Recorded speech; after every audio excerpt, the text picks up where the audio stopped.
okay? Now we want to know how fast is that decreasing at the moment when this is 12 and this is 5, and this is sliding away at 5 feet per second, okay? Can we do this? First thing we have to do is figure out what it is they're asking us to find. So in this particular problem, part C, how fast is theta changing? Well, what is that in terms of variables of that picture? What is it, Rose? D, absolutely, dt. d theta dt.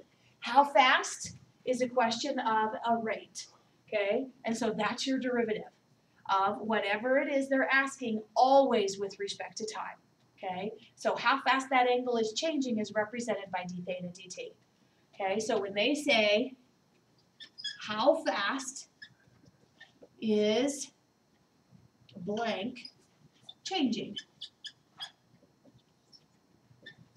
at that time, or at that moment, when they say that right there,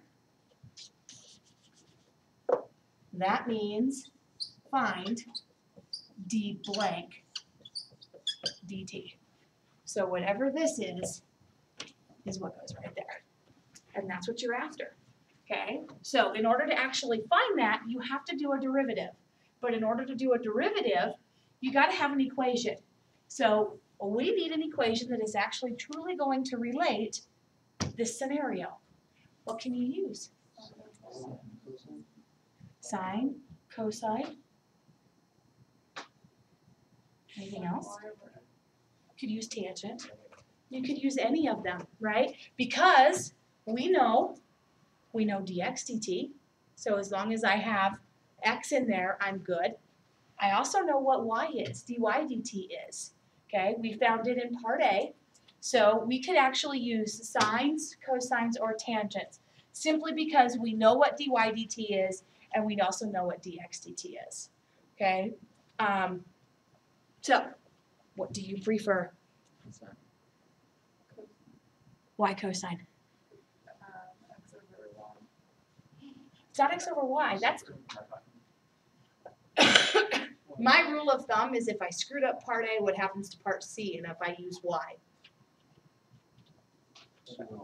They're wrong on both. Okay, so my rule of thumb is to use the one that has the most given information involved in it. Everything was given in terms of x. They told me when x was 12 and dx dt was 5. I know those are correct. So what am I going to use so that I don't have to use y? Because what if I screwed it up? I'm going to use cosine, okay? So we're supposed to find d theta dt when x is 5, 12, keep getting those backwards, 12 feet, and dx dt is 5 feet per second. Okay, so cosine of theta is what?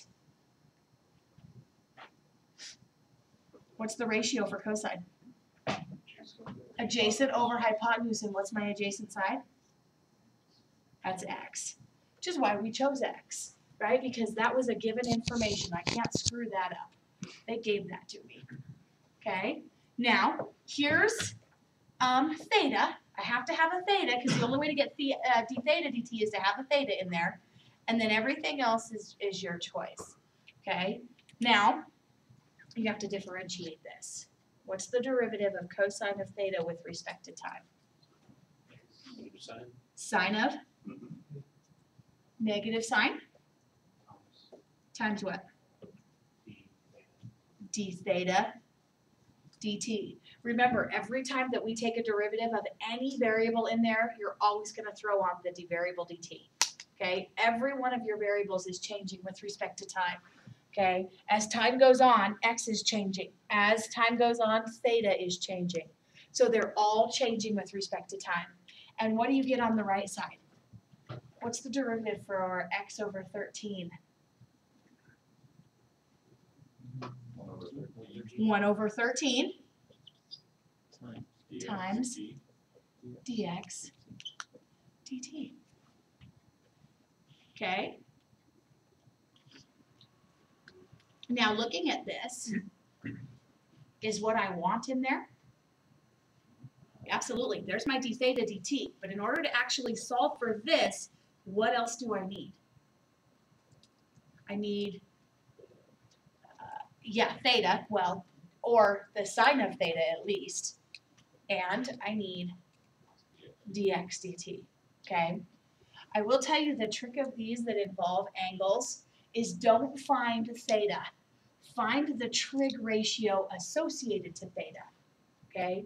You don't have to find the actual angle value. I can just find the ratio for it, okay? So we're back to that moment in time when x is what? 12. The ladder's 13, and this is 5. And here's my theta.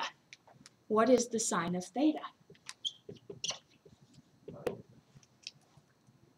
5 over 13. Can I use this, or do I actually truly have to go and find theta? No, you can use this and substitute it in to our equation right there. So what we have is, I'll bring it over here.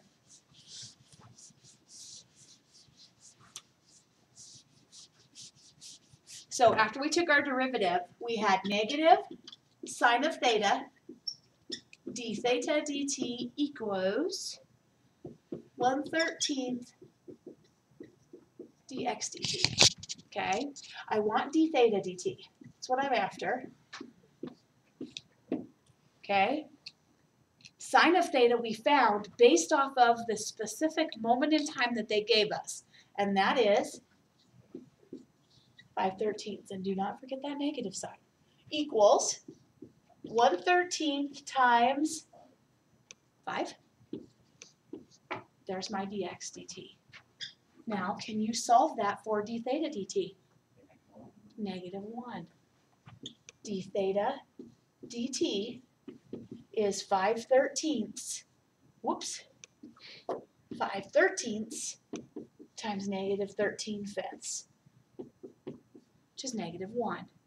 What are the units?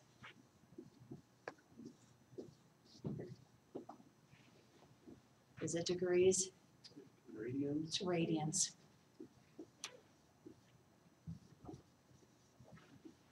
Anytime you do these trig functions, they'll always come out in radians. Okay? And does 1 radian seem realistic, or 1 degree actually seem realistic? Not really. No. So 1 radian is how many degrees? Do you remember? Roughly? 180. Yeah, so it's 57 degrees, roughly. So it makes sense that that thing is falling. I mean, you don't even have time to react, to be honest with you. Okay, it's just falling that fast. And it will always be in radians. Okay, these will not come out in degrees. They'll be in radians. So it's falling, hence the negative, 1 radian per second. Okay, so decreasing at a rate of 1 radian per second is how fast that angle is changing at that moment in time. Okay. This example illustrated all the different kinds of things that we can use. There were finding an angle, finding an area, and essentially just using a Pythagorean theorem. But what did we do in every single scenario? What? You had to differentiate. You had to differentiate an equation that related what it was you were after. So when it said, find the rate at which the area was changing, you had to find an equation for the area of your shape, okay? So some of the problems involve volume, okay? Imagine sand coming off of a, I don't even know what they call them, just out of a little thing, or a bucket. My daughter does this. She picks up sand and she just pours it out in front of her. It makes a cone shape, okay?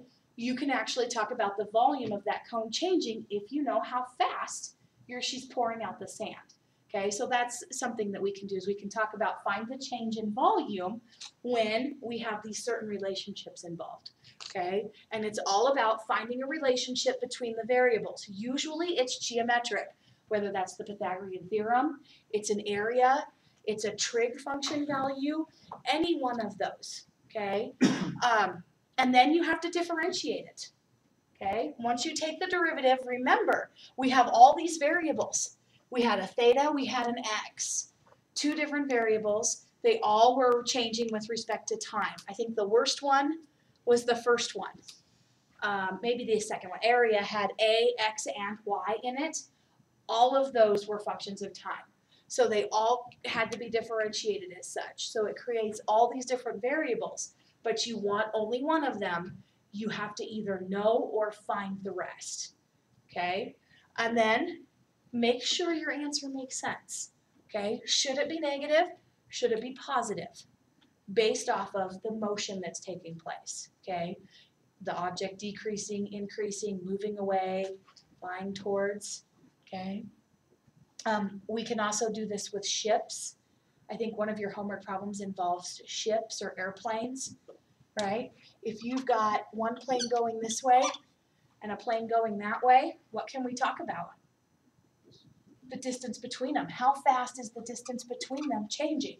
Which means that you now have three changing variables with respect to time, but what do you get to use? Pythagorean theorem, okay? It's all based off of drawing these pictures and trying to decide what's constant, what's not, okay? If it's not constant, you have to assign it a variable, okay? Because it's got a rate of change associated with it. And then create an equation from that. And that's how these work. They take practice. I hated these. Hated them with a passion the first time I did them, okay? I actually enjoy them now. Only took 15 years. But these are more realistic problems, okay? These are real everyday life problems that we can deal with, okay? Questions on them?